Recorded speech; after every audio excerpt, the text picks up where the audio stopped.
Hi, YouTube. Sorry I'm a little late. I was chit-chatting, as you know I like to do. I'm Arwen, the professional joy seeker. I'm also a professional tarot consultant and author, and a Barbara Walters wannabe. And in that, I have been putting out feelers to talk to everybody I can. And I'm really always surprised when some of the big names in my world say yes. And this is somebody I actually found. We were discussing it earlier to make sure I was right, but it was when I did Periscope. And I've actually moved all my Periscopes up over here to YouTube, and I don't Periscope anymore. It was a fun time, but it was just there was just too many factors in terms of time for me to do it reliably.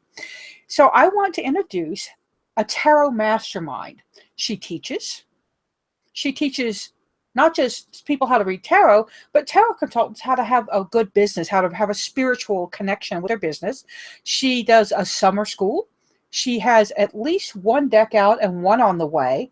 And she is the amazing Ethony Dawn. Ethony, thank you so much for joining me. Tell us a little bit about yourself that I haven't done. Girl, what an introduction. I just stop blushing over here. Well, thank you for reaching out. And of course, I love nothing more to talk to people in our community. I'm a classic Gemini. I adore the opportunity to connect with people, which was one of the reasons why Tarot Summer School is around and why it is as successful as it is. So yeah, I think that's pretty right. I'm also a practicing eclectic witch. I've been on the Wiccan path since I was 15, which is when I also found tarot. And yeah, I guess that's pretty much me.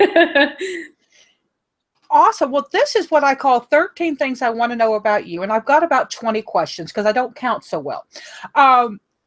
So the first thing I ask people is, what do you remember about just the word witch in general? How did you come to have knowledge or understanding of what a witch was? Was it a cartoon? Was it a crazy neighbor? I mean, how did that word come into your language?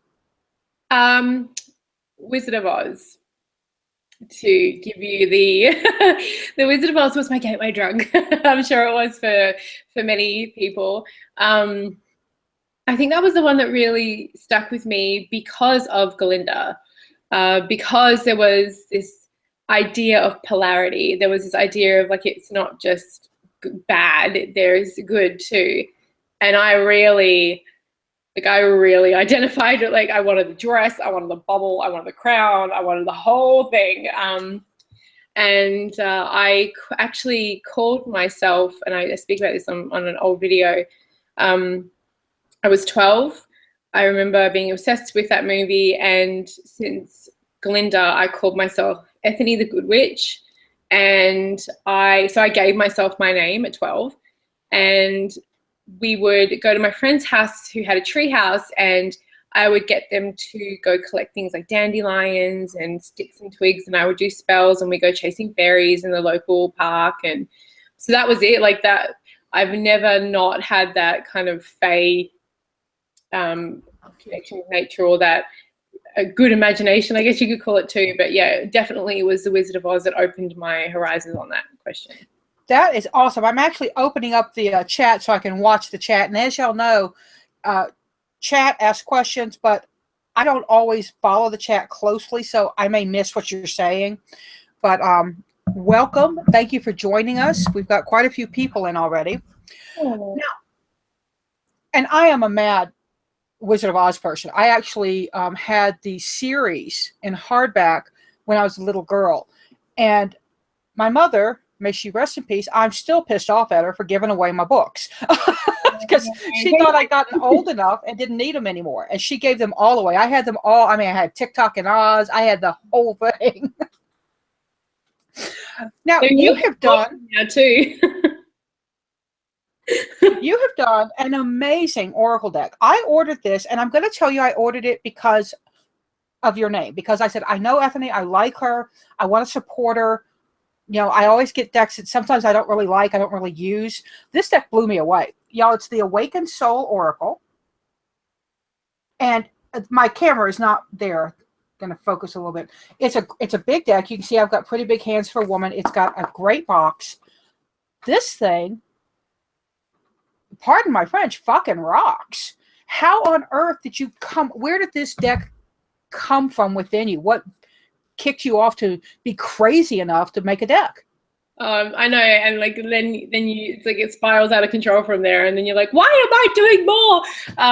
So it actually came from so I do Oracle Wednesday every week, and I've been doing that for 4 years on Instagram. Like if you scroll, you're mad enough to scroll all the way back, I have been doing it for a very long time. And what I found, and being a reader, you'd be the same way, you find that there's like common themes that come up with people's learning, like the lessons they're learning. And there are a lot of junk decks on the market. I am an opinionated bitch. I will say I will say that there's a lot of crap that is just being churned out to make money. And yes, you know, we have the right as spiritual people to make money. Of course, I believe that, being a money person too, like a money manifesting person too. But I really wanted a deck that was inclusive. I wanted a deck that showed people of color. I wanted a deck that showed different forms of love, that had people with disabilities, that had some gender neutrality, which is something that I really feel the indie community is pushing, and thank God we are. Like the Numinous Tarot, the New World Tarot, there's so many amazing decks that are coming out that it's like finally we the people, we the tarot readers are telling our publishers and things what we want. And I wanted to talk about some of the lessons that I've come across on my spiritual journey and show them through visual. And then I stalked Danielle. I found her on Instagram and connected with her on Facebook. And I didn't know she was Australian. I didn't know she was a mum. Like we just clicked immediately, and I hired her, wrote her up a contract, threw a bunch of money at her and said, all right, let's get to work. Yeah. Well, I have to tell you a great story. This card, Dance, if y'all can see it, it's a beautiful, beautiful representation of ballerina and a dancer. But I do a spread called the Matron Patron reading for people, and it's kind of to help them get in touch with if they have spirit guides, if there's a matron or a patron deity talking to them. And I was reading for somebody, it's an email reading, and I went to reach for my Gaian Tarot, which is my go-to, and my hand went, no, we're going to get this deck. And in my head, I'm going, no, we're not, because that's an oracle deck. And you know, I love oracles for introspection and journal work, but I've been using this deck for the Matron Patron off and on. And the woman I read for, I can't tell too much about it because I don't want to give her away, but the skin color and the ballerina matched her. Oh, wow. And she said she was blown away.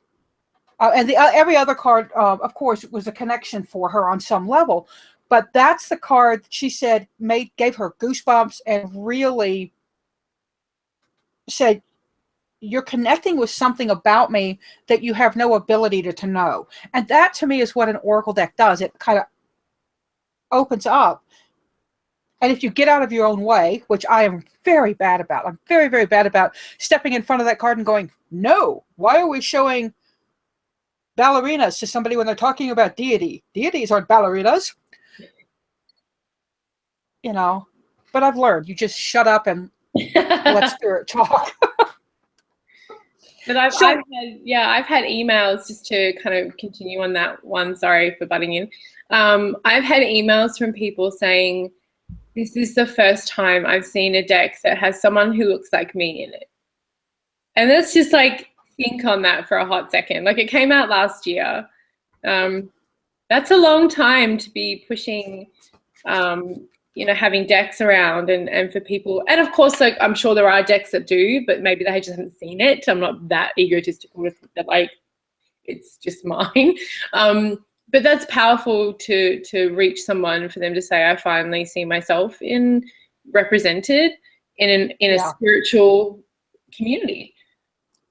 My first primary reading deck, the one that the Herbal Tarot was the very first one, but that was back in the 80s.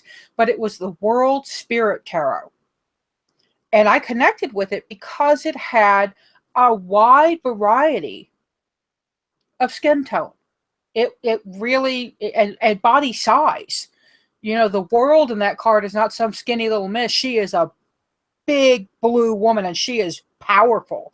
So that's the deck that spoke to me for that reason. And body size for me at that time was a big issue. So I was like, whoa, look, she's got a fat chick in there. Now let's talk, you know, and come on, Ethony, we know that Danielle must have known Benabel, right? I know, right? So the way that these were designed was that I would give I would give Danielle a sketch, and I would sketch it out. And if I wanted specific things, like I wanted that she had a coffee or a tea mug, because lots of us witchy tarot people love our coffee and tea. There's something about a hot drink and a deck of cards that is magic to me. So I wanted that. I wanted her to be sitting in a background that was like she was in this beautiful courtyard somewhere in a gorgeous cafe. And I wanted it to be the sun, moon, and star, because one of my very good friends and a high priestess in Australia owned a spiritual center called the Sun, Moon, and Star. And she's one of the elder council in Perth, Western Australia for the pagan community. She's a dear friend of mine. She flew over to see us. So she was in Alaska, so she came to see us and my son. And that was like a little nod to her. She's a reader as well and a healer. And yeah, I was like, oh, it's Benabel. So there's a lot of little things in that deck that are like nods or thank yous to people who have really meant a lot to me, like the roller derby girls. I did a lot of derby photography. I got a lot of derby friends in Perth that are part of the spiritual community, and that was a nod to my love for them. So there's a lot of little things in there that I put in when I got that. And Benabel, of course, was making big fun of it. So she said, look, it's me. And then of course she says, no, it's not. But it's when I flip the card over, I'm like, oh yeah, that'd be him. And I actually thought it had to be because of Benabel. And then I learned that it just happened. So it's a gorgeous deck. And I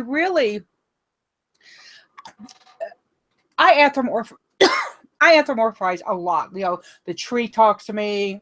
I get information from rocks. This deck talks. This deck has a voice that is really authentic for me. Other people I've talked to who read with this deck have the same experience, that the deck, there's a deeper spiritual connection. And I like decks, y'all. I've got over 600 Oracle, Lenormand, Kipper, and Tarot. Yeah, what's that other word? So I have a bunch of decks. Some of them are pretty.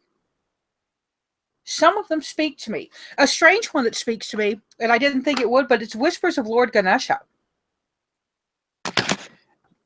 It's the artwork in this. The woman is Ekaterina Golovanova. She's a Russian artist. You know, and I want artwork that makes me go somewhere. Awakened Soul does. Now, I heard a little bird on the internet, her name may have been Ethony, who let slip that she might be working on a second deck. Can you tell us a little bit about it? Can you tease us a little bit with it? I can share quite a bit, actually. So it is true that Danielle and I are working on the Awakened Soul Tarot. We have 6 cards done so far, and we are going to keep going with that. So that's definitely hopefully out for next year. And I also have a new deck called the Bad Bitches Tarot. Now, this was born in a very different way. I was writing an ebook for my tribe. I was just going to be, because I feel like I'm okay, so this is going to sound so stupid, but this is just the way that I see it. I am a sassy person. Like if you're my girlfriend and I read for you, I'm not going to be like, oh, he may come back to you. It's fine. I'm like, no, bitch, it's over. Like I will tell you straight up what's going on. I will say in a loving way, I want you to leave feeling empowered, but I'm not going to bullshit you. And I'm a pretty like straight up sassy person. It's all that Gemini. So I was writing an ebook that was like your girlfriend's guide to tarot, like what your girlfriend would say to you if she was sitting down reading for you, and telling you like it is. And then I went to the artist. So the box is like all. Oh, love it. So it's the same kind of quality as the Awakened Soul. So I like shiny, nice things. And the back is all shiny. Embossed. The corners, the sides are embossed. And so I went to my artist, and I can flick through while I'm telling the story. And I said, could you do some line art for me just for the ebook, you know, something to, you know, and then she sent back some images, and I was just like blown away. I love that she's got her ears covered up in the Nine of Swords. Oh, that's perfect because you're not listening. Yeah, I wanted to be like because when we have, sometimes when our heads get like too full, we almost want to like just like, we don't know how to kind of cope with that, right? And so she started to send me over some artwork, and I wanted it. It's modern. It's meant to be modern. It's meant to, so like, hello, the American gymnastic team who won like all of those gold, right? Victory. Was that Gabby? No. Yes, yeah. I wanted it to be, again, inclusive. I wanted it to be, look how wonderful. She looks like she's with her child self there in that Six of Cups. It looked like it's meant to be. It's meant to be perfect. Perfectly meant. And this is the thing, like it's minimal, but again, every card was designed for its specific purpose. The knights, the kings are female because I believe that the court is gender neutral. It is a title. It is not a sex. I'm writing about that in my tarot court book at the moment. We have enough decks with dudes, like a majority of decks have men. I wanted this to be about the divine feminine. Wow. And so she sent me back these amazing images, and I was like, okay, I got to do a deck. I love the Queen of Cups. She looks like she's got her mermaid tail wearing as a cape. That's beautiful. Totally. So the Eight of Swords. So you can see, right, there's Rider-Waite-Smith influences. But it's modern. It's meant to look like it's for the modern woman. And I like that the pip cards, y'all, the pip cards are minors, but the pip cards are almost Marseille style with just that minimalist scenic, but you've still got the easily seen numerics, and I really like that. As a reader, as a professional reader, that's a deck I could take into a low light situation, and I have to have low light decks. Like if I go to a bar or a party, I want something that I can flip out and see, because I'm an old woman and my eyesight is not getting any better. So I really like that. How can we get that? So it's on its way. It should be, and I wanted, again, body types to be represented. So she's holding the rainbow, they're holding the water, the rainbow there. I just want to show you a couple of my favorite cards. The Chariot, again, a modern woman in control of her power. She's got to get right on. The Hierophant, who is a social media behemoth. She uses her phone and her influence just like a religious leader would. And this is true for the modern age, right? And the gray hair makes me think of Teresa Reed. Ah, there you go. And so there's all age types in here. There's body types. Again, it's a very inclusive deck because that's a bugbear of mine. And the guidebook. So, for example, I just want to show you kind of like what the style is, if you don't mind. Absolutely. Let's find one. Okay, Three of Swords, right? So the book I've got. For anyone who does eventually get the deck, you get the ebook free. So if you can't read the small print, you can print it off. So the Three of Swords, you have the basic meaning, the love meaning, business, money, and if it's blocked or reversed. So I've done all different types so you can look at that. And so for the basic meaning or the bare meaning, there's no way around this. This is the heartbreak card, and that shit hurts. Emotionally, you are not in a good place right now. This card represents breakups, endings of relationships, and all kinds of loss. This is pretty much just pain in a card. And like I talk about it in different contexts, but again, like if you were sitting with me, I'd be like, I'm not going to sugarcoat if you're just going through a fucking breakup, like, oh, you know, like that hurts. Everyone's been through that. So they're on their way.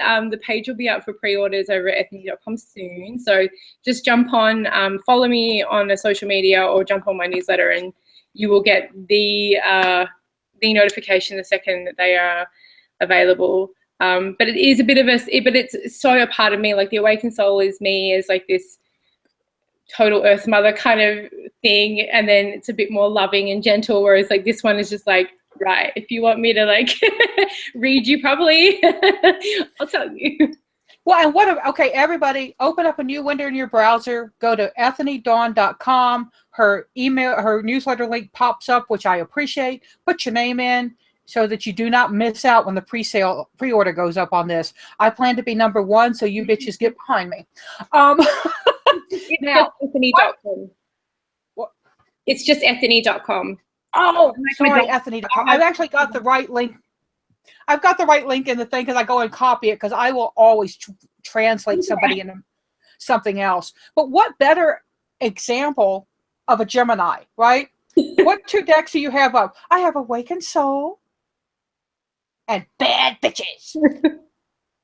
And there are people in the chat room who are just shrieking, I must have this deck. I need it now. So good. I'm really excited about it. I'm thrilled to see it. It will be a deck that I will put on my to buy list, not to bite, to buy list. Because I want. You're doing Exsample, by the way, for those of you who are on my email list and who do follow me and give me all the love and the privilege of doing the work in the world, they'll be getting a little special something. So you will probably, if you want the deck, you probably just want to be on the list for now. I actually just joined your list. I thought I was on the list, but when I saw it, I thought, I don't think I'm getting something from Ethony. So I think what I'm doing is I'm seeing it on Instagram. Oh, yeah. And my little water brain's going, okay, we're good. Now, let me ask you another question Now, let's see, because you're from Australia, let me see if I remember the food question. I generally ask red sauce, green sauce, because I'm in the Southwest here in the States. But I talked to somebody, and he was actually in Sydney, I think. And he told me that a good question was it ketchup or barbecue sauce or ketchup or brown sauce? Oh, that's so yeah, we call ketchup tomato sauce. So when I got here and asked for tomato sauce, people looked at me like, that's stuff you put in spaghetti, like like proper tomato paste. I'm like, no, we call it tomato sauce. We don't really call it ketchup. And brown sauce is such an English, like, it's like almost like our barbecue sauce, but Australia's getting very Americanized. Like it has been for a very long time. So we're starting to adopt a lot more of, you know, like, so there's, you know, hot sauces, you'll totally find them there now. And so we definitely love ourselves the Western world in Australia. I went to college at a very small private religious college in Louisiana, and a young lady who came in as a freshman the same year I did, named Sandy, and I will never forget her. She was hysterical, but she was from the Brisbane area, and her mom sent her a care package. And she shared it with us because her mom sent like a case of this candy called Violet Crumble. Oh, Violet Crumble! Oh my, I am so glad they don't sell it here, because I would be 3 times this size. Y'all, it's honeycomb covered with chocolate. It squeaks when you eat it. It's just like the most amazing thing. And it's not like if you ever get a crunchy bar, like in Australia, it's like, are you a crunchy person or are you a Violet Crumble person? It is like, but now I know that I'm going back to Australia in October. Girl, I'm bringing you back some Violet Crumble. I did not know that you like that. I walked into a 7-Eleven in Texas, and they had like, I had to stop and look because I thought I'd lost my mind. There in front of me was a rack of Violet Crumble, and I looked at them and I said, and they said, oh, don't worry about that. We don't really know what it is. It was missent. They had gotten a box, just one case, and I was like, yeah, I would be like that too. Oh, but yeah, because y'all, if you ever get a chance to have just yum. So Staying on the food thing, what's your favorite meal? If you had a chance to do just the meal of your heart, you don't have to cook it. You can go, somebody else can serve it to you. What would you get? Before my son, I would have said I love Mexican. Like, I know it's not real Mexican food because I've been to South America and Central America, but I would have said like Mexican food from my favorite restaurant in Perth, which I cannot wait to go back to in this year. But after my son, I feel like a horrible being for loving steak so much, but I think it would be like a really good steak. Now, A really good steak. how do you like your steak cooked? And I am a steak eater, so this is an important question. I'm medium. I like it medium. I used to not eat it at all, so to eat it rare or anything it is a bit too much for me. And my dad, this is we were talking about him before, growing up in England, he's from London. My dad is pretty much like Michael Caine. He sounds like Michael Caine. He looks like Michael Caine. So they cook the shit out of their steaks because of mad cow. Right? No kidding. Like, it is fucking dead. It is deader than dead. You throw that up against the wall, it's going to stay in there. It's going to dent it. So I hated steak growing up because my dad would cook the crap out of it. And it wasn't until I started getting it in restaurants and I craved it when I was pregnant. I would eat steak every day. That I was like, man, this is good. So medium is my thing. Is your son an earth sign by any chance? He's a Cancerian. I was just wondering, I was just playing in my head with, I wonder what kind of baby would it be an earth sign that would want a lot of protein, but I knew it was a boy. We didn't find out, but I knew it was a boy because I was craving all this meat. I'm like, yeah, no, it's probably a boy. And I am that awful person who goes into the restaurant, and when I order steak, I say rare, and if they look at me and say, do you know that's, this, and this, I'm like, look, if you had the cow in there, you could slap it on the ass and run it past the grill. You just wanted to get scared of the grill and then go. Yeah, and my husband, it just makes him, he can't even look at me when I'm eating steak because he wants his medium. He cannot do the way I do it. But yeah, and I realize that the vegetarians and the vegans in the world, that's not something y'all like, and I totally get it. But I will do my part and eat your steak for you. It's for me, I was vegetarian for a long time. I actually eat better as a meat eater. I try to eat ethically. I'm one of those assholes that goes to a farm to, I'll spend money on my meat. But for me, it's the protein. The second I got pregnant, it was like I could not get the protein, whatever it was in that. I don't know if it's I know this is going to be gross, but I don't know if it's I was having a vampiric moment and I needed the blood. I don't know what it was, but it was just I needed that. It was nothing else was hitting the spot. So,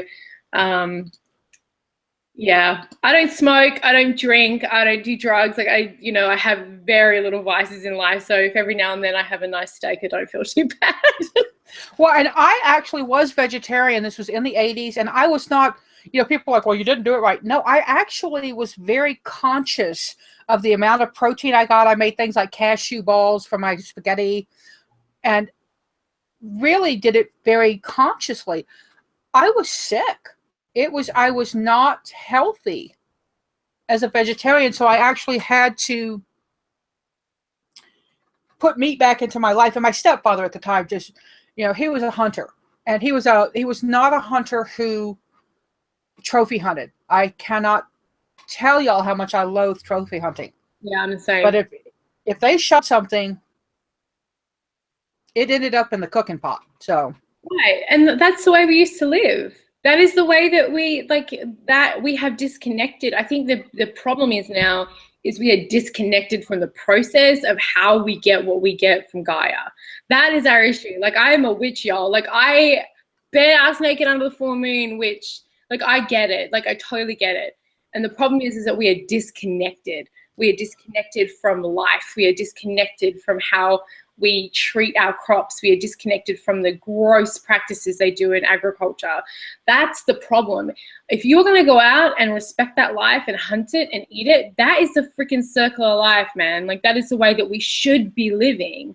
So it's not, I don't feel like it's like, oh, you're bad because you're not respecting life. It's like, we're bad because we've disconnected from life, right? Like, I've got many friends who's like, I've plucked a chicken. I've had to, you know, like, I've had to cut up, and I'm like, that's it, man. Like, you're respecting that life. So my ex's family all hunt, and they hunt to eat. And I'm like, yep, that's, yeah, my thing is the disconnection. Like, that. I think that is really young. That's such a good thing to, I actually talked to somebody, and y'all, I'm going to be a little judgy. Let me just put that out there. This Arwen judgy mode. This person said they were a follower of a particular Celtic deity, the Morrigan, who is a badass bitch. I think she'd love this tarot deck. And then they said they thought anyone who hunted was bad. And I had to take a step back and say, have you really done your research and really met your deity on all her levels? Because as the crone, as the washerwoman at the ford, she's dealing with just a tiny bit of blood there, guys. And then they said anybody or anything that hunted. And that was what got me too. I was like, well, you know, crows eat meat, right? Crows will kill another bird. Hawks, crows kill lions. Members. They hold judge, jury, and execution of their own people. And they will murder each other. Like, if they found another crow in their murder guilty, they will gang kill it. Like, nature is not fluffy bunnies, people. Like, it's not. Like, that's the thing about a lot of paganism. I remember we were at my friend. I kind of hijacked that. Sorry, Arwen. But my friend is Tapoan, which is Fijian. He's a Fijian pagan, and he's like he's in my soul group, or whatever you want to call it, because I knew him the second that I met him. And we were down at the beach, and his grandmother passed away, and they are Polynesian, so a lot of it's like Takahi, and a lot of their gods are from the ocean. And when a family member dies, they aren't allowed to eat meat for a number of days. And he was telling me about the sacrifices that they make and things like that. And he's like, does this weird you out? I'm like, no, honey, I'm an actual pagan. I'm an actual witch. I understand Kernanos, I understand Diana, I understand Hades, I understand the Morrigan, I get it. Like, this is, and it's not to glorify death, but it's to understand that it is a circle, a cycle. It is an aspect that we cannot get away from, and it's something that we need to understand and not be like, oh, it's bad. It's like, no, it's the intention and the consciousness behind it. So I totally agree with you. I totally agree with you. Morrigan ain't no shrinking violet. Right. I mean, I respect the lady. She is not one of my matrons. I'm in transition again. I have two that bounce me back and forth, and I've just been bounced back to the other. So I'm having to rework my thinking around that. So and I don't know what that is, but I've been pagan since 1980. When did I dedicate? 85 was when I dedicated to the path. So now let me go on to a couple more questions. We're actually getting kind of close to our end time, which I hate. But here's a question a lot of people like. How do you do self-care for Ethony? What does that look like when you're taking time for you? And as a mom, that can be a real difficult thing. Yeah, that's my words for this year were health and sustainability. So I picked words I know a lot of people do that. So health and sustainability. I'm a single mom who runs a business away from all of her family. So I've got a lot. I know I've got a lot of challenges, and I use my time very wisely when I get to work. So that is a lesson I'm learning this year. I usually am kind of a balls to the wall girl. I kind of go all out on everything. But self-care for me has been shutting off all technology. It's been getting back to reading printed books, making sure I take time out to work out and stretch. It's walking in nature. It's allowing myself to sleep, because I don't know about you, but sometimes I'll like lie in bed And then the brain starts, I'm like, you could be doing this, you should be doing this. This is your to-do list. What are you doing lying down? And I would talk myself out of rest. So it's actually stopping that and allowing it. So for me, a lot of it is to like slow down and simplify, turn off everything, no noise in the apartment, just nice and quiet, read a book, you know, work out, allow yourself that sort of stuff. So that's my self-care. I like it. And I'm a quiet person. I am, like, when I have downtime, some people, you know, like to have music on, or I want the TV on for noise. I don't, if I have music on, it's what I call wallpaper music. It just kind of hangs there. You don't have to really pay attention to it. I don't like, I'm not a lyrics kind of girl, because when I'm writing, particularly my fiction writing, if I'm writing and I've got, you know, I'm writing, she loves me, yeah, yeah, yeah, she loves me. Wait, no, back up. And I will just, whatever comes in goes out. I can't listen to worded music while I'm writing either, or doing readings. I can't do it. So I have a lot of meditation music, instrumental music that I'll listen to, or it'll be nothing. It'll be just silence. And as a parent, silence is like, I love my child more than anything in the entire world, but like just even like 20 minutes of silence is like, oh, the batteries are recharged. Right. This is an old album. It's one of my favorites, and I just talked about it on one of my newsletters. Are you familiar with Kay Gardner? I don't know if you can see that. No, but I'll have to check it out. Kay Gardner. Kay Gardner, a Rainbow Path. She's got a whole bunch out, but she is a flutist or a flautist, or was. She died of breast cancer. Oh. Good gravy. Back in the very early 90s, I think. But she's a lesbian, and when I was living, hardcore lesbian, Birkenstocks, flannels, rainbow suspenders. Okay, I didn't wear them all at the same time. But her music is her chakra album. I'll put a link down so people can find it easier, but it just zones me out. It's kind of like Gabriel Roth and the Mirrors, but it's not as... Gabriel Roth and the Mirrors for me has more of a trance. They have more of a beat going on. This is much more... And she's got one called the Amazon. What is it called? I got it right here. Yeah, Amazon. And it's bird music. It's bird sounds and flutes and... I played the flute in since I was in grade 5. Oh, really? Graduating high school. So try being a flautist in band that goes to band camp when American Pie came out. Do you know, true story, I did not know what... So one summer in band camp, I just knew it was a funny line. I've never seen the movie. So I did not know the backstory. I knew the backstory. I remember seeing it with all my friends and just being like, you can't do that with the flute. It's got prongs and like little horrible jutty bits that would... No, you can't do that with the flute. Maybe a piccolo. No, because it's got the same thing. There are like little the little prongs and all sorts of horrible things. I wouldn't... No. My favorite flute, and there's somebody who plays what I can't remember his name, is the bass flute with the... if y'all have it, it's got a curve, but it's got a really deep tone that just resonates in me. So let me ask you this. Name something that always brings you joy. A hug from my baby boy. He's not a baby anymore. I'm a pretty, like, I believe in joy, and I get excited when I see things like frogs out in nature or a ladybug. Like, I'm a total, and it's not me putting it on. I'm not high on anything. That's actually how I am. So to see my son experiencing life and to discover things for the first time and to get excited about stuff, like, I just think that my inner child just loves that so much, and I love that so much. That brings me joy. And nature brings me joy. Nature totally...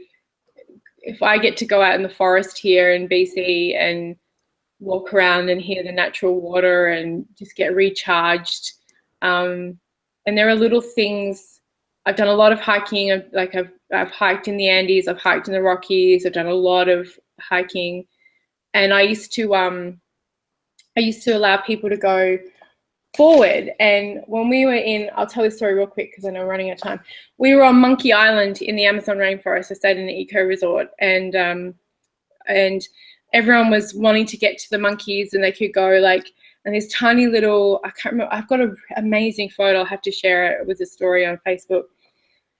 The little cute ones, like a tiny little one, everyone was rushing forward. And I was like, as I knew that if you just stayed and stopped, nature will come to you if you're not an asshole. And and this little monkey, there was only a couple of us, and this little tiny little gorgeous little monkey was actually like leading us down the path. And then he would stop and he would look behind us like, come on, come on. And then he would jump. And I've got these amazing photos. I didn't touch him because, you know, you don't interfere with nature, but just to have that moment where the crowd just like ran that way and everyone was like going that way. And I was like, no, I'm going to stay back. And just to have that like experience with this sentient, intelligent being, like that shit, like that's amazing to me. Any experiences like that are amazing to me. That is amazing. That's, yeah, I would love to see that story in the picture because I can't even imagine how amazing that was. I'll have to find it because he was so freaking cute. And then when we got to the other monkeys, again, people like were trying to like get them to, because this is a rehab island where they help them who've been injured and stuff, and they have a community, so a lot of them can't go back into the wild because they've been too injured. And a lot of people were trying to get them to come with like food and stuff, and I just stood there and I waited, and I've got photos of like the monkeys coming on me and like sitting on my shoulders, and I didn't do anything. I just was like, I'm just going to be here, and you know, if you want to come and say hi, then come and say hi. Yeah, I had an experience like that in one of the places where they do, and I have some issues around it, but it's where they have like a big aviary of birds, and it was lorikeets. It was a bunch of lories and lorikeets, and I happened to own one at that time. And you'd think of you a little nectar in this, but even when I put the nectar down, if you just stood there,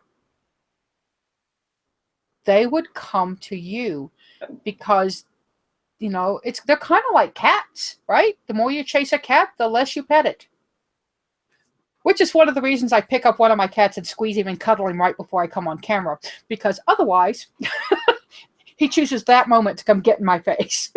Well, nature knows. This is like the other part about being pagan or being a witch or having a spiritual path like that. And it's not glorified like it is in the movies. A lot of it is the little things. It's the little, nature knows, like it just knows. And if you could just stop and be still and meet it where it is at. Nature is not frantic.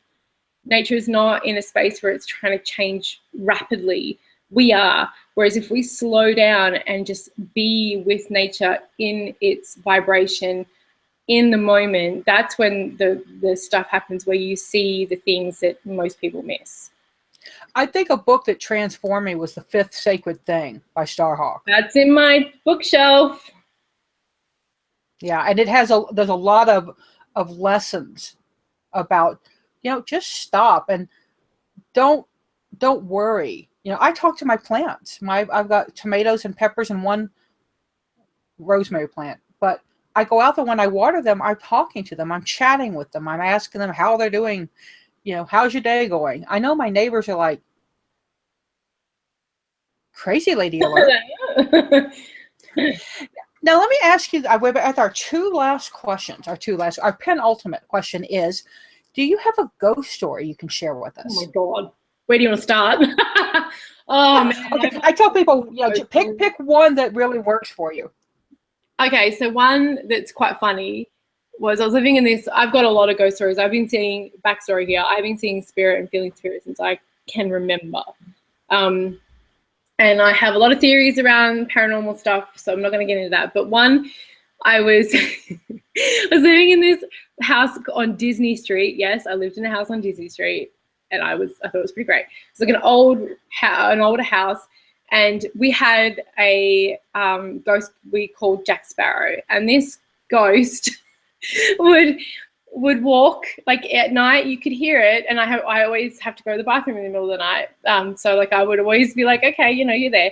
This ghost would walk from the back all the way through the back hallway in the kitchen, all the way down the hall. Like it was like a, whatever you want to call it, a memory or whatever. And you would hear it like 3 o'clock in the morning. Wood floors vibrate and make noise. Yes.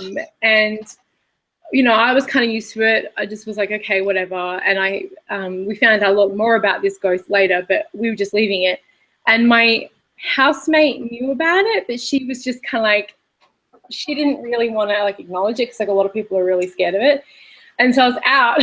I was out and she was at home, and she rings me on the phone like it was after midnight. You know, we were in our 20s, and she's like, I can hear it. I'm like, what do you mean? She's like panicking. She's like, I'm standing on the couch with the candelabra. I can hear the ghost. I'm like, what do you think a candelabra is gonna do to a ghost? You can't hit it. And she was like freaking right out because she's like, I saw it, I heard it. I'm like, I told you. And we had many experiences. That ghost actually yelled at my sister at the foot of her bed. We had some issues with that ghost later on, but that was quite funny when people who are like, they don't really exist, and then they're like, oh shit. That was quite funny. Right, and spirits will, if somebody really challenges them, I've had experiences with, I lived in a house that was haunted. I mean, there were things going on. I had experiences, felt stuff, but I had a friend who said they didn't believe it, and they went upstairs one time and came down whiter than I am and said, I'm going home. I said, what happened? They said, I just got stopped from going in your bedroom upstairs by I don't know what, but I'm going home. I said, sorry. Turns out that person was not a very nice person, and I was getting in a relationship with her, and the house ghost did not approve. Oh, they were like protecting you. Yeah, they intentionally scared the crap out of her. Nice. And it was a young ghost, so...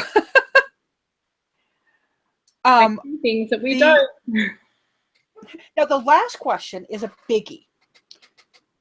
When you first started on your path, tarot, spiritual, Wiccan, witch, the whole 9 yards, what is a piece of advice you wish somebody had given you when you started that you would like to give to people starting on their path now? I was really lucky. I had supportive parents. I have had very few negative experiences. I was navigated away from potentially dangerous or just troublesome, like drama-ish people in my community by spirit, by my guides and by my intuition. So I've been fairly lucky. So I guess I've avoided a lot of pitfalls, but a lot of things that I've come across from teaching people is that they're worried that they're going to be judged. People are going to find out. Then like, I want to start my website, but what if people from work find it? I'm like, they're only going to find it if they are interested as well and go looking. Like the web is huge. The world is massive. You know, you don't want to wait too long to be authentic to who you are. You know, always trust your intuition. And if you live in a space where it's not safe, then obviously don't put yourself in any danger. But yeah, and if you get a feeling when you meet someone or you hear something from someone, they're like, you have to do this or come and join this or do this, and you get that like, don't. You have to follow it. You just have to like trust it as much as you may want the community or the experience or whatever. Trust that is divine intervention telling you that you need to look elsewhere. Because that, like I said, I've been saved a number of times, and then later I've heard that this person has done something or to somebody else, and I'm like, that could have been me. So don't underestimate your intuition ever. Very, very good. I totally agree. The worst mistakes I've ever made in my life were ignoring that twinge in the gut or that red flag. And yeah. Yep. And it's a learning lesson. I mean, I think the more, even though we say it, everybody, you're going to have that learning lesson that's like, oh, what was that? And remember, just because you meet somebody, just because you've met them and they're perfect for you in this moment, understand that if you get a red flag 3-4 years down the road, things have changed and you still need to pay attention. Yeah, that red flag is just as valid. I totally agree with you. So we know, right? And that's the thing, how I view the tarot and how I view working with our guides and working with Oracle, however you choose to access that part of yourself, is that it is the mirror, and it does alert us to and help us and guide us. So the more you can, and the more you acknowledge it, the more you respond to it in a positive way, the faster, clearer, quicker it comes. And so it's like you immediately then start getting hits and you're like, oh, okay. It's a muscle. You gotta work it. That's exactly right. It's a muscle. Yeah. Ethony, thank you so much. Now, when you sign off, when you say bye to people, do you have a specific way or a thing you say? I generally say seek joy, y'all. But how do you say bye to folks? Bye, bitches. No. I have like no real thing. I'm just a dag. Like, well, thank you very much for joining me. And in honor of Ethony, seek joy, bitches.